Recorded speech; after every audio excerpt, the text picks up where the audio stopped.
నమస్కారం. ఈ సరికొత్త విశ్లేషణకు స్వాగతం. ఈరోజు మనం ఒక అత్యంత ఆసక్తికరమైన అలాగే ఎంతో పురాతనమైన అంశాన్ని విశ్లేషించబోతున్నాం.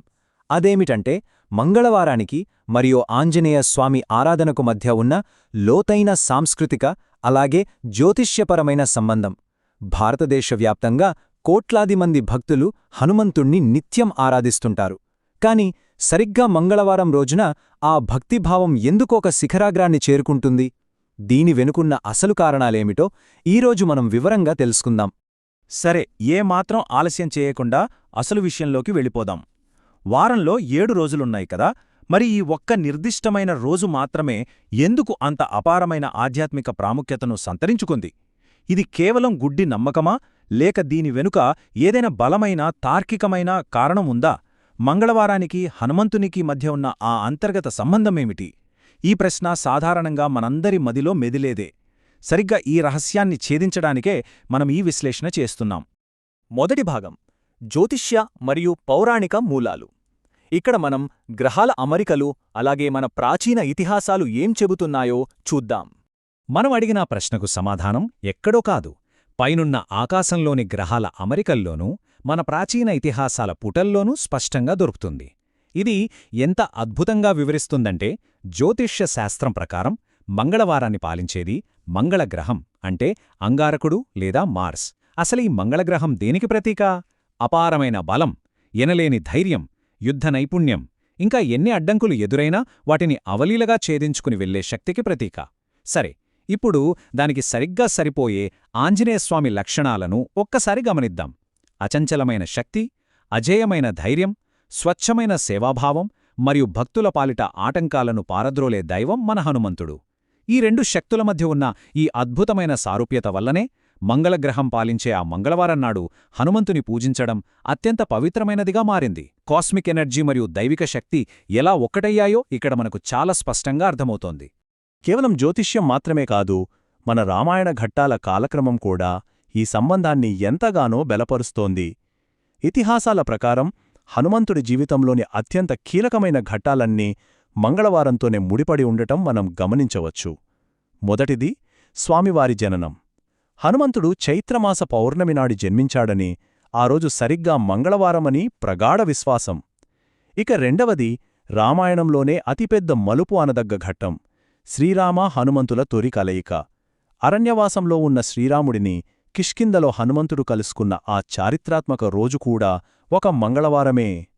ఇక మూడవది మరియు అత్యంత సాహసోపేతమైనది లంకాన్వేషణ. సముద్రాన్ని లంఘించి అశోకవనంలో శోకతప్తయ్యేయున్న సీతాదేవి ఆచూకీని కనిపెట్టింది కూడా అక్షరాలా ఈ మంగళవారం నాడే. ఇలా పదే పదే ఈ చారిత్రక సంఘటనలన్నీ ఒకే రోజున జరగడం ఈ రోజుకున్న విశిష్టతను మరింత సుస్థిరం చేస్తోంది. ఇక రెండవ భాగం: ఆరాధన వలన కలిగే 6 దీవెనలు. ఈ మంగళవార భక్తి మనకు రోజువారీ జీవితంలో ఎలాంటి ఆచరణాత్మక ప్రతిఫలాలను ఇస్తుందో ఇప్పుడు తెలుసుకుందాం. ఇప్పుడు ఇక్కడ అత్యంత ఆసక్తికరమైన విషయమేమిటంటే, ఈ పౌరాణిక మరియు జ్యోతిష్య మూలాల నుంచి మనం నేరుగా ఆచరణాత్మక విషయాల వైపు వస్తే, ఈ పురాతన సంప్రదాయం మన దైనందిన జీవిత పోరాటాలకు అద్భుతమైన పరిష్కారాలను చూపుతుంది. మనం రోజూ ఏదో ఒక రూపంలో భయాన్ని, సందేహాన్ని ఎదుర్కొంటూనే ఉంటాం, అవునా?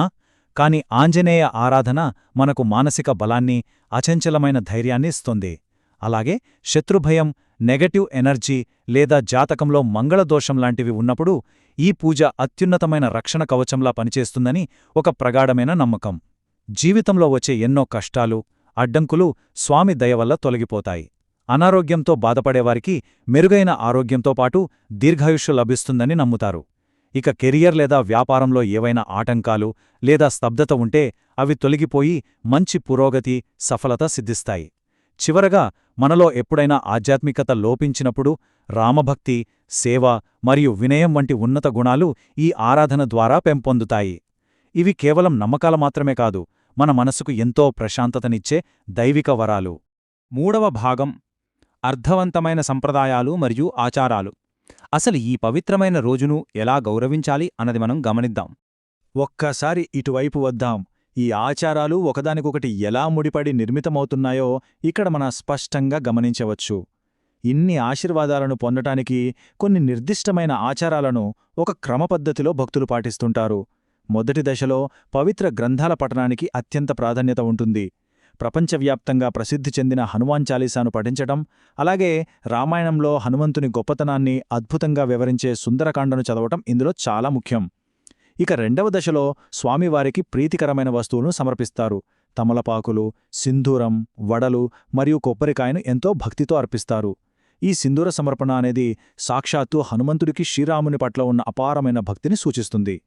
ఇక మూడవ దశలో అత్యంత పవిత్రమైన ఆకుపూజ చేస్తారు. ఆ రోజంతా ఉపవాస దీక్ష చేసి సాయంత్రం ఆలయాన్ని దర్శించుకోవడం ద్వారా ఈ ఆరాధన ఒక పరిపూర్ణతను సంతరించుకుంటుంది. ఈ చర్యలన్నీ కేవలం ఆచారాలు మాత్రమే కాదు, భగవంతుని పట్ల మనకున్న అపారమైన గౌరవాన్ని వ్యక్తపరిచే మార్గాలు. అయితే ఇదంతా ఒక ఎత్తైతే ఈ గ్రంథాలు చెబుతున్న అసలు సిసలైన సారాంశమంతా ఈ ఒక్క వాక్యంలో దాగి ఉంది. హృదయపూర్వకంగా శుద్ధమైన మనసుతో చేసే పూజ ఎప్పుడైనా ఫలితాన్నిస్తుంది. కాని మంగళవారం మరింత ప్రత్యేక శక్తిని కలిగి ఉంటుంది. ఇది నిజంగా ఎంత అద్భుతమైన వాక్యమో కదా! భగవంతుడికి కావలసిందే నిర్మలమైన భక్తి అని, ఆ భక్తిని చూపించడానికి ఎలాంటి కాలనియమాలు లేవని ఈ వాక్యం మనకు వివరిస్తుంది.